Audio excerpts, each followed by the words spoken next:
Jeff Sessions headed to Capitol Hill today, where Democrats who couldn't coherently grill him over alleged Russia collusion grasped for straws, humiliating themselves and entertaining us. We will review the highlights. Then Josh Yasmeh and Campus Reform's Cabot Phillips join the Panel of Deplorables to discuss Trump's slam dunk on getting China to release UCLA basketball players. They can't all be winners. The total Democrat media silence on the congressional candidate accused of stalking and sending lewd photos to a New Mexico woman, and conservatives' victory over media matters in the great Sean Hannity Keurig coffee covfefe war of 2017. I am Michael Knowles. This is The Michael Knowles Show.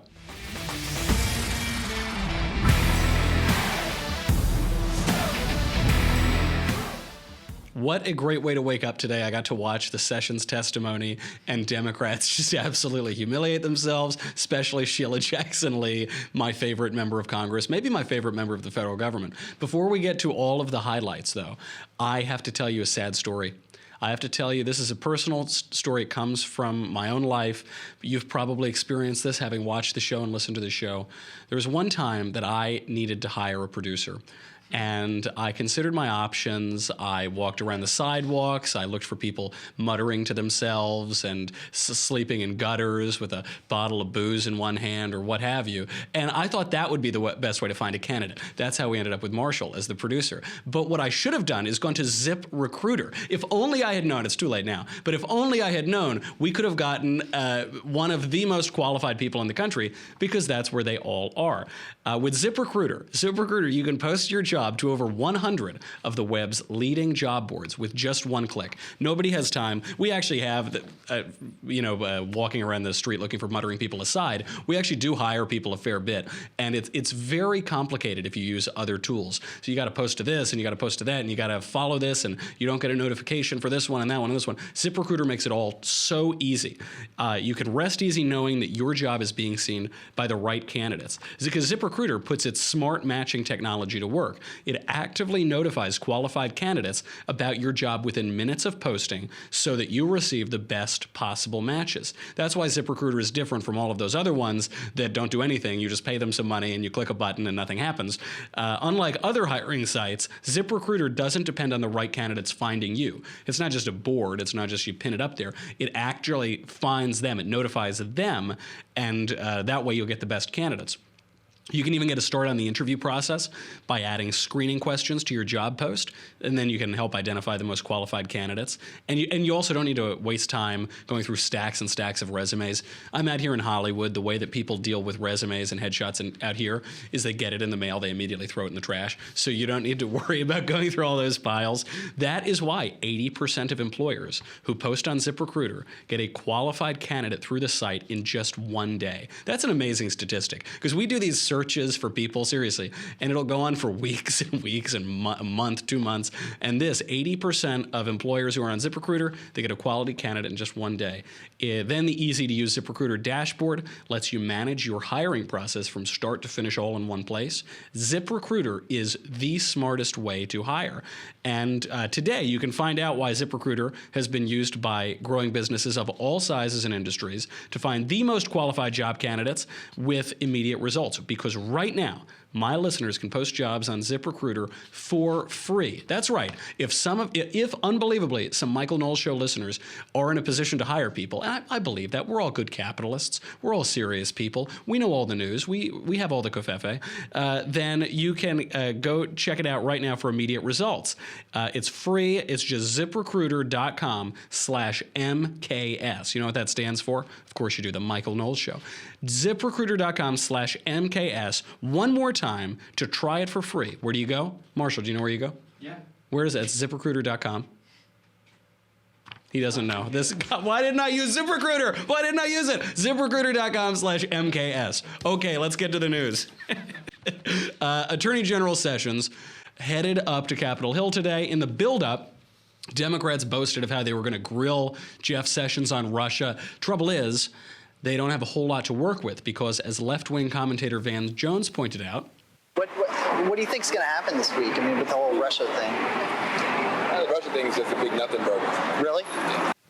Yeah, it's a nothing burger. Whoops. So instead, we were treated to a typical tour de force from Democrat Sheila Jackson Lee.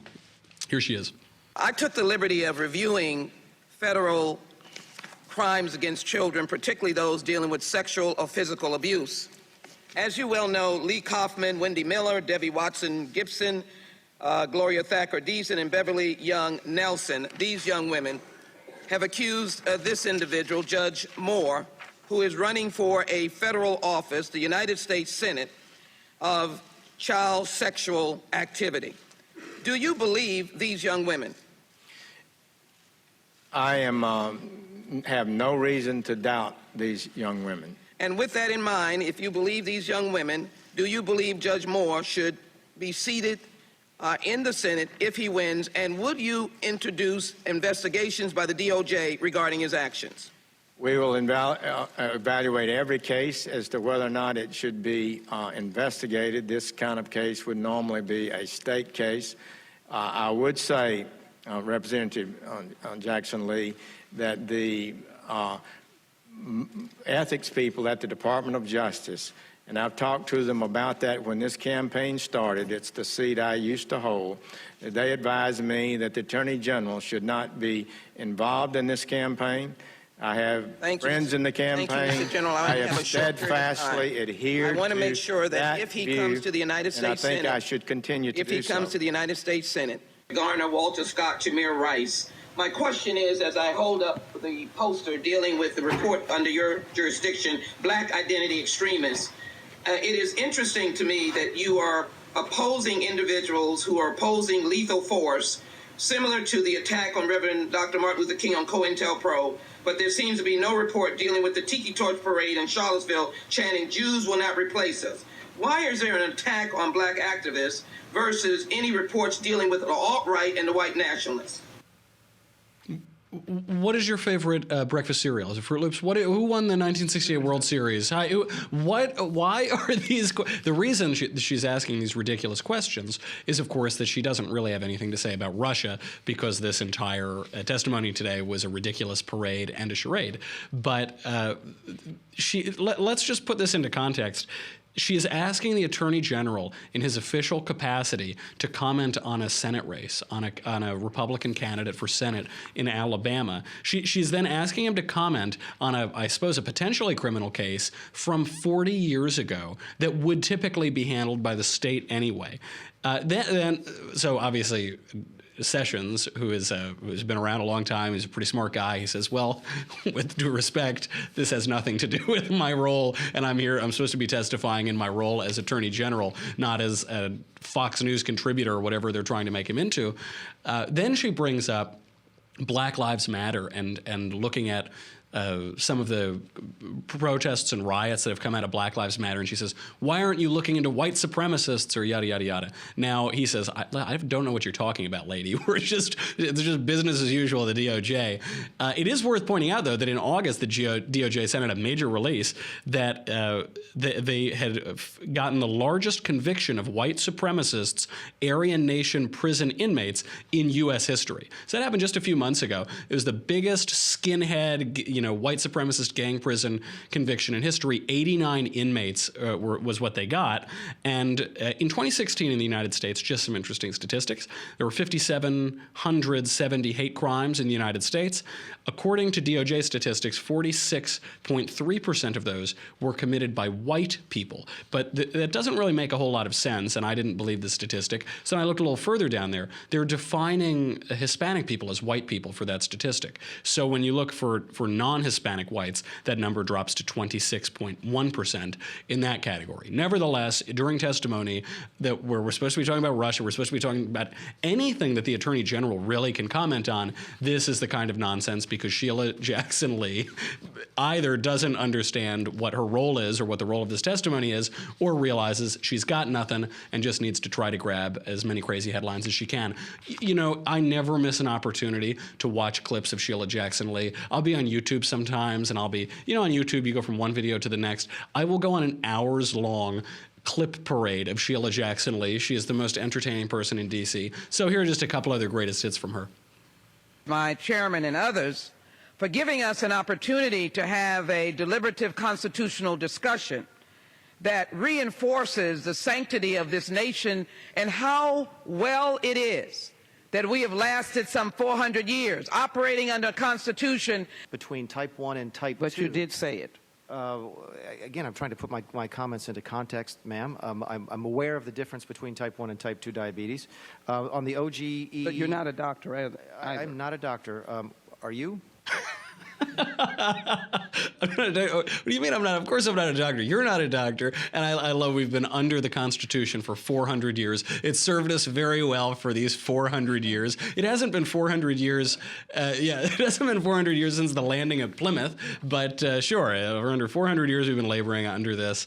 So God, I love her. She is just absolutely fabulous. Then the Republicans came around and it became much more coherent after just Democrat inanity. But still, there were some problems with the Republican testimony. Here we have the cannons being turned on Hillary Clinton. As the chief law enforcement official in this country, do you share similar concerns? And in your opinion, is it legal under current law for a presidential campaign to hide its funding of the compilation and dissemination of political dirt on its opponent by using a law firm to directly pay for the work? I would think that those matters are worthy of consideration. But as to the details of them, and for me to express an ultimate comment today, I'm unable to do so. Okay. Now, obviously, Republicans want some investigations of Hillary. We've had people clamoring for this since the election, into the Clinton Foundation, into the Uranium One deal, into Hillary's collusion with Russia. But listen to what Jeff Sessions doesn't say. He says he can't comment on that matter. Why can't he comment on that matter? Is it the case that there's an investigation going on? Is it the case that special counsel's looking into it? We know that Tony Podesta and the Podesta Group are under investigation by Mueller. Why can't he? There's always a little smirk when you see Jeff Sessions testifying, and I just wonder what that smirk means. Perhaps Republicans are getting what they want, but so far the DOJ has been slow to go after Hillary. Congressman Jim Jordan, a conservative member of the House Republican Caucus, has gotten fed up with this, and he's called for a special counsel. So on Twitter this morning, calls for a special counsel were popping up. I think this is because people don't understand what a special counsel is. The reason for a special counsel is when the DOJ, when an investigation would create a conflict of interest if it were undertaken by the DOJ. So the DOJ can't do it because of some conflict of interest, and therefore they appoint a special counsel to come in and do it for them so that there is no impropriety and no political dealing that's going on during the investigation. Now, Sessions has apparently sent a memo to the DOJ asking for their evaluation on whether or not they should investigate, or whether or not a special counsel should be appointed for Hillary Clinton. It doesn't make a whole lot of sense for it to, from the information that we have right now. Seems like the DOJ could just investigate this themselves. That said, you know, there are enough special counsels. Don't do it. The DOJ should investigate her. It was a mistake that we have the special counsel from Bob Mueller, but it is what it is, and we are where we are. It is not unusual for multiple special counsels to be going on at once. You might remember the great days of the Bill Clinton administration when there were, I think, 150 million special counsels that were floating around the White House. There were actually 7. There were 8 under Ronald Reagan. That is not uncommon. But if we want to go after Hillary Clinton, it seems to me more special counsels would not be the way to go. We should do it where we have some control and not let this thing get completely out of bounds, as it seems the Mueller investigation is. So much grandstanding. Few answers came out of today's charade. For analysis, we bring on Josh Yasmeh and Campus Reform's Cabot Phillips. But before we talk to those guys, we have to talk about something much more interesting than anything either of them have had to say, and that would be Ring, our second sponsor today. Ring, we've talked about them before. They are an excellent company. Ring's mission is to make neighborhoods safer. A byproduct of this mission is they keep the lights on here, which is another reason that we love them. But today, over 1 million people use the amazing Ring video doorbell to protect their homes. Ring knows that home security begins at the front door, but it doesn't end at the front door. So now they have a new product. This is one is really cool. It is the Ring Floodlight Cam. So you know the Floodlight Cam. Obviously, the criminals in my audience know that when you're trying to break into someone's house, you go in there, that floodlight cam, or that floodlight rather, hits you, and then you run away scared. Well, what what this does is it puts a camera in that floodlight. So just like Ring's amazing doorbell, the floodlight cam is a motion-activated camera that connects right to your phone with HD video and two-way audio that lets you know the moment that someone steps onto your property. It uploads it to the cloud, so even if that robber climbs up the ladder and rips it out and runs away with it, you'll have it in the cloud. You'll be able to see it right on your phone. So you can see and speak to visitors, even set off an alarm right from your phone. So if you're, for me, I like to sleep about 14 hours a day, and I take usually 7 to 8 months of vacation a year. So if I'm away snoozing on a beach somewhere and I see that some bad guy's trying to break into my home, I can set off an alarm right from my phone. Whether you are home or away, the Ring floodlight cam lets you keep an eye on your home from anywhere. You'll immediately know what is going on. And it is the ultimate in home security. In the old days, we had Neighborhood Watch. We had those really clunky home security systems that you had to install, and they were extremely expensive and paid all these fees. That's over. It's the 21st century. Get with the 21st century. Ring is an amazing deal. You'll save a lot of money. You'll keep your home really safe. Right now, you can save up to $150 off of a Ring home security kit, because they know that the viewers of the Michael Knowles Show, they probably live in pretty bad areas. They probably don't make the best decisions in their lives, So they're giving you $150 off, up to $150 off of this security kit when you go to ring.com/Knowles. That's Knowles, like Beyonce, ring.com/Knowles. And what is really amazing, they did a study in LA, in a kind of bad neighborhood of LA. They gave out a bunch of Ring products, and they noticed within 6 months a 55% reduction in home burglaries. You can't argue with those statistics. It is really, really good. So go there right now, ring.com/Knowles. All right, panel, how you doing? Panel, listen, I want to talk to you, but I can't. We're running late today. We have the conversation coming up. Right after this, I'm going to be doing the next episode, the third episode of the Daily Wire's Conversation. It is at 5 p.m. Eastern, 2 p.m. Pacific. There is still time, so only subscribers can ask the questions. Anybody can watch it on the website, Facebook, YouTube. Become a subscriber to ask me any question in the world. How do you become a subscriber? You go to dailywire.com. Dailywire.com, well, what do you get for it? I know we're all capitalists, we're all good conservatives. You get me, you get the Andrew Klavan Show, you get the Ben Shapiro Show, blah, blah, blah, blah, blah. You get this. You want to talk about home security. Once, like, Hillary Clinton tries to creep over and sneak into your house and take all your freedom away, then that Ring home security kit is going to blast you. And what you can do is catch all of her delicious leftist tears in the leftist tears tumbler. It doesn't matter if she's a little hot, if she's a little cold. We all know she's cold-blooded. You'll get them there. They're always salty and delicious. Go over to dailywire.com right now. We'll be right back to talk about all of the important news with the great panel.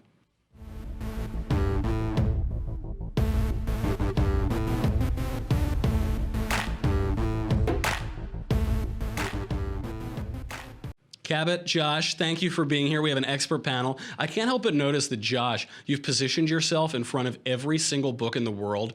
I'm going to guess you have read about 1% of those. You've skimmed about 1%. There's no way. Less than 1%. Less than 1%. Less than 1% of those. Look at Cabot. He's there, just a white wall. Look at my bookshelf compared to yours. Yeah, I don't even see reasons to vote for Democrats there. I have a few books here propping up my computer, but yeah. How else am I supposed to evoke intelligence? I know, it's all about signaling. In the 21st century, in 2017, it is all about appearances and virtue signaling. So let's get to the news, folks. Look at the Cabot, he's so smart.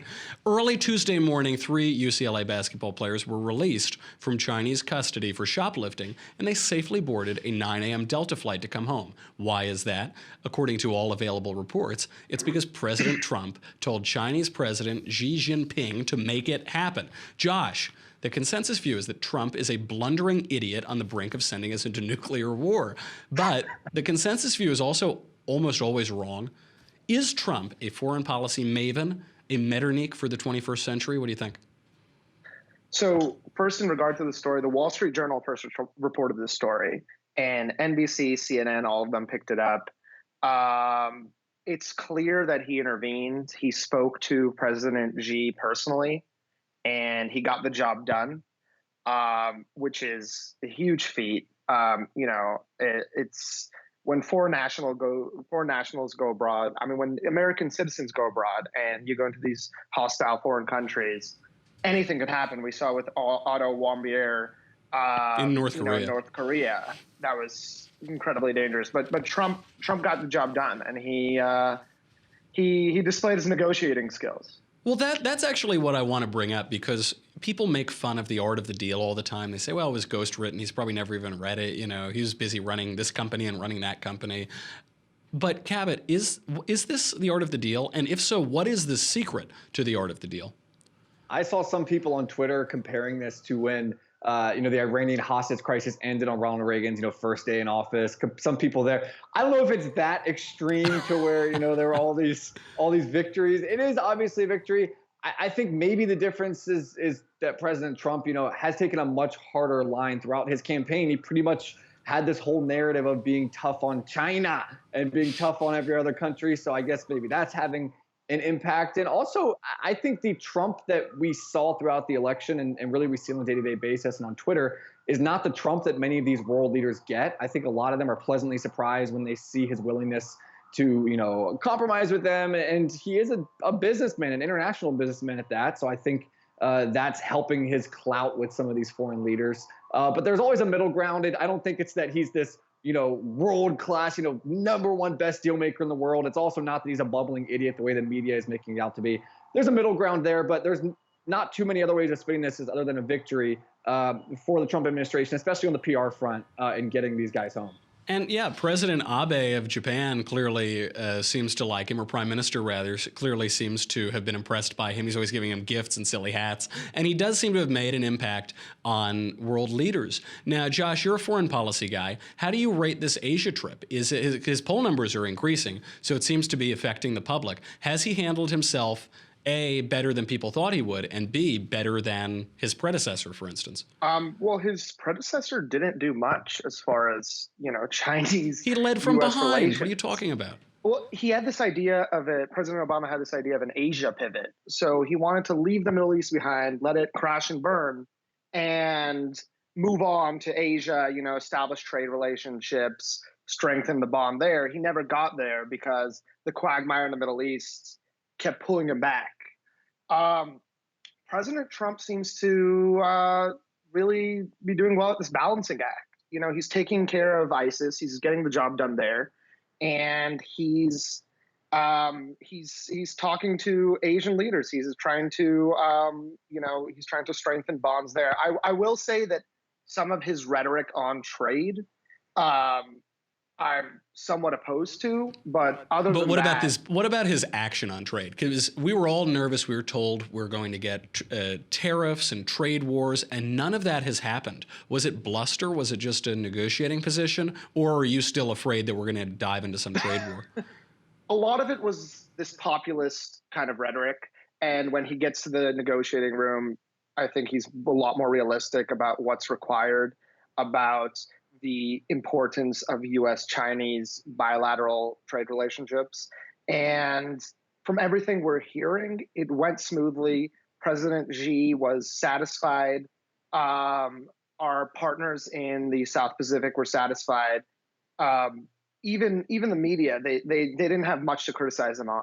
So it went well. We don't know yet how much came out of those meetings. So we have to wait and see what the White House says, what the Treasury Department says, what State Department says. Absolutely. And I do want to bring it back a little bit to Russia as the final point on this foreign policy and this Asia trip. All we've heard about are the relentless drumbeats of Russia, Russia, Russia, Russia. You're the foreign policy guy on the panel today. Is Van Jones right? Is Russia ultimately a nothing burger? I think it is. When it comes to Trump, there was no collusion. At least there's no evidence of collusion. But, I said from the beginning that General Michael Flynn was dirty. He got $15 million from the government of Turkey. A couple guys in the periphery, Paul Manafort, George Papadopoulos. Those guys, they're questionable, but they were marginal characters in the Trump campaign. So to sully the entire campaign and to say that Trump is dirty or he's corrupt is as Van Jones says, a nothing burger. It's made up.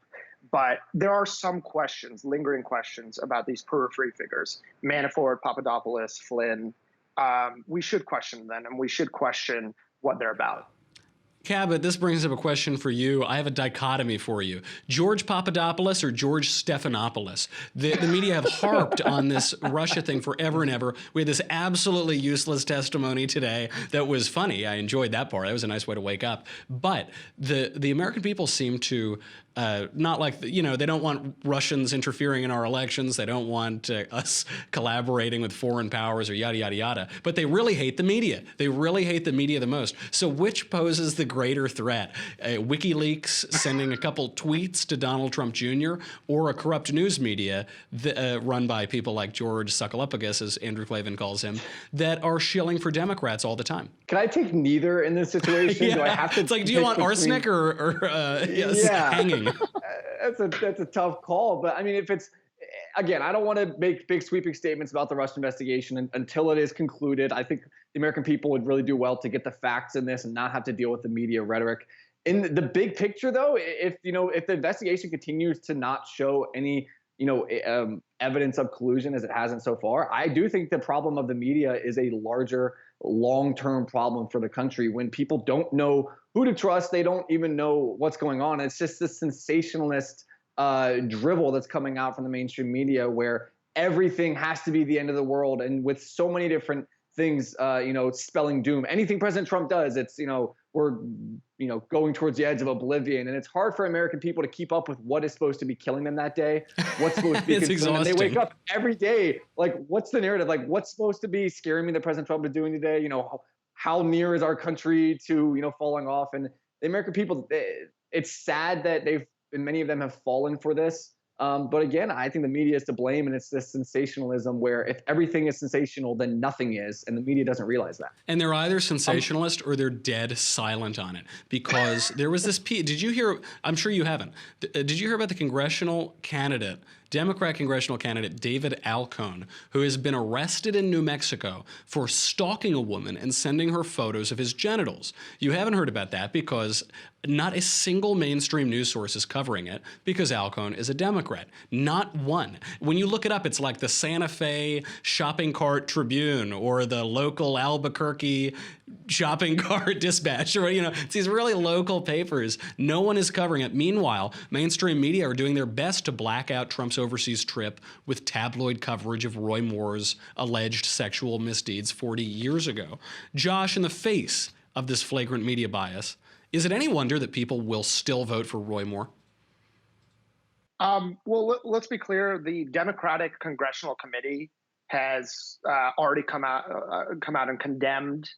When did that come out? This story happened a week ago, 2 weeks ago. Right. They came out after the fact. And there's clear hypocrisy, though. Don't get me wrong. I think you're right. I think that there's going to be pushback against these allegations on Moore. People may vote for him anyway, which I think is unfortunate. But there is this double standard. But is it? What do we mean by unfortunate? I mean, I get it. A lot of this testimony is very compelling, especially the Gloria Allred interview that came out yesterday. The only thing that makes me not believe that interview is that Gloria Allred was there. That's the main issue with it. But there are issues on the line here. We're talking about freedom. We're talking about a razor-thin Senate majority. We're talking about issues that will affect your freedom and mine, your national security and mine, your constitutional adherence and mine. Cabot, is there a good argument for voting for Roy Moore, even if the charges are true? Even if 40 years ago he was a weird creep, and even if the worst charges are true and he was a kind of vicious guy, is there still an argument to vote for him because we're talking about politics and we're talking about freedom and we're talking about how our government will compose itself both on the international front and here in the United States? I'm gonna catch some flack for this, and I've been getting some, hate from some other conservatives on social media for this. But I truly would rather we lose an election then have to explain to our children in the future why we supported a guy who was accused of being a rapist, who was accused of having relationships with 14-year-old girls as a grown man. I think that certain things you don't compromise on, and I don't think we want to be the party that is electing a guy who's accused of all this. Now, again, there needs to be due process. We need to make sure that we're getting the facts on this. But there can't be due process. There can't be. There was 40 years later.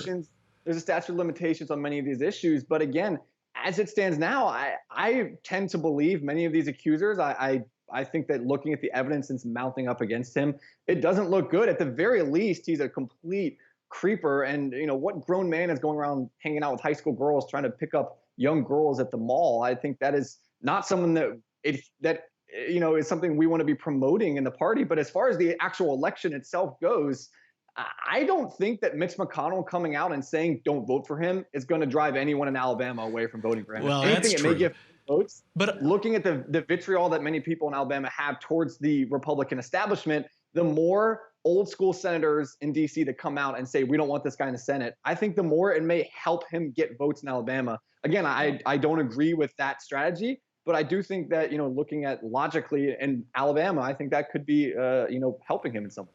But on the morality of this issue, and I'm not sure which way it really falls, let's not forget, if Republicans still go out there, I mean, none of us are in Alabama, but if Republicans in Alabama go out and they vote for Roy Moore, and then he's seated as a U.S. Senator, and we maintain our Senate majority, and we get good pro-liberty legislation passed, constitutional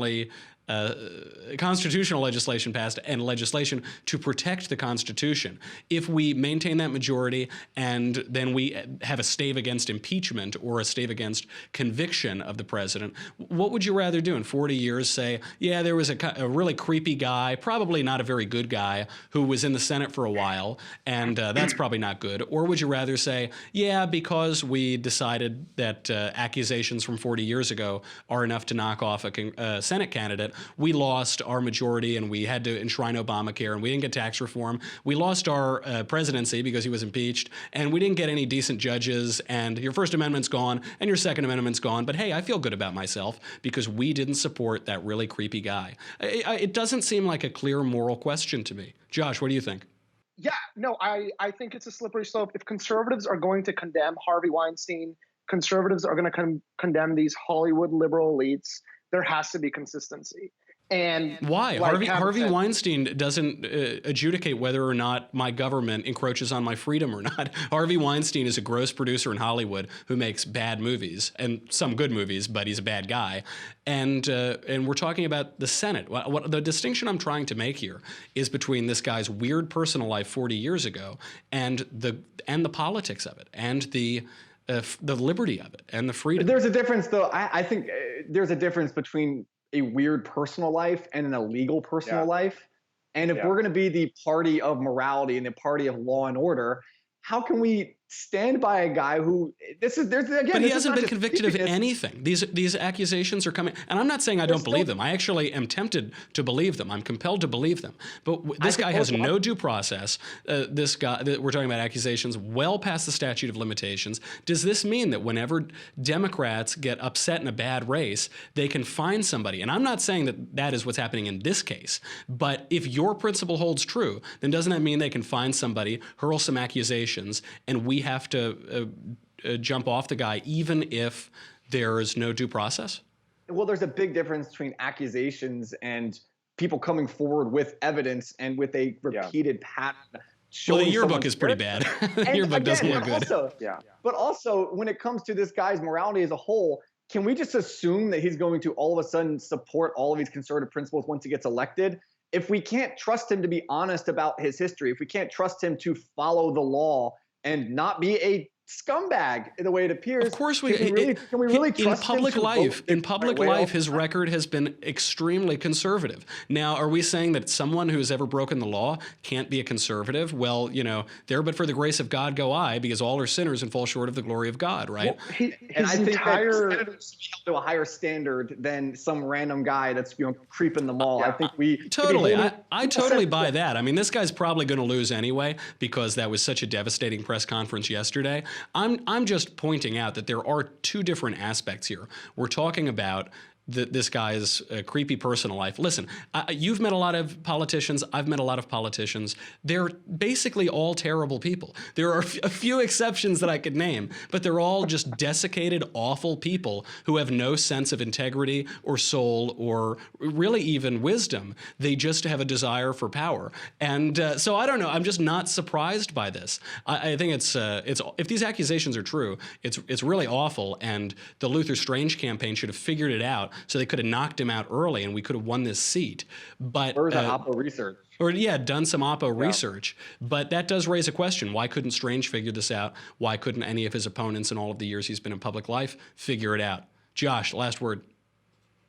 I think the difference is Roy Moore has premised his entire campaign on being holier than thou.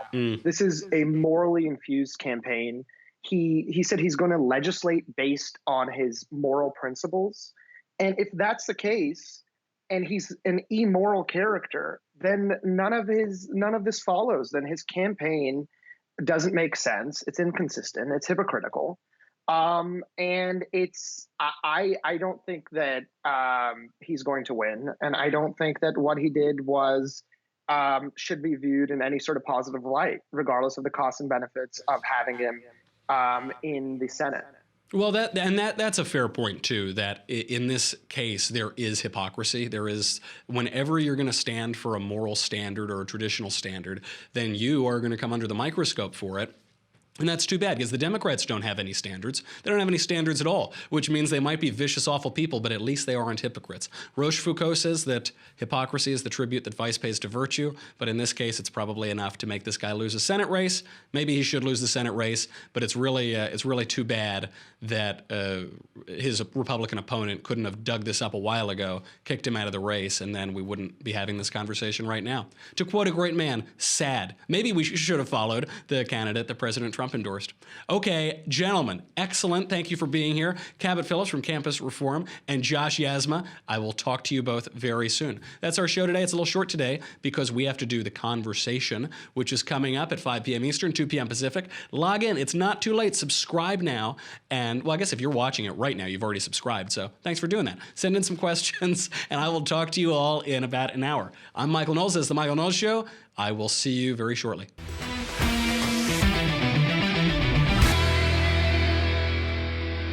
The Michael Knowles Show is produced by Marshall Benson. Executive producer, Jeremy Boring. Senior producer, Jonathan Hay. Supervising producer, Mathis Glover. Our technical producer is Austin Stevens. Edited by Alex Zingaro. Audio is mixed by Mike Coromina. Hair and makeup is by Jesua Olvera. And our associate producer is Bailey Lynn. The Michael Knowles Show is a Daily Wire Forward Publishing production. Copyright Forward Publishing 2017.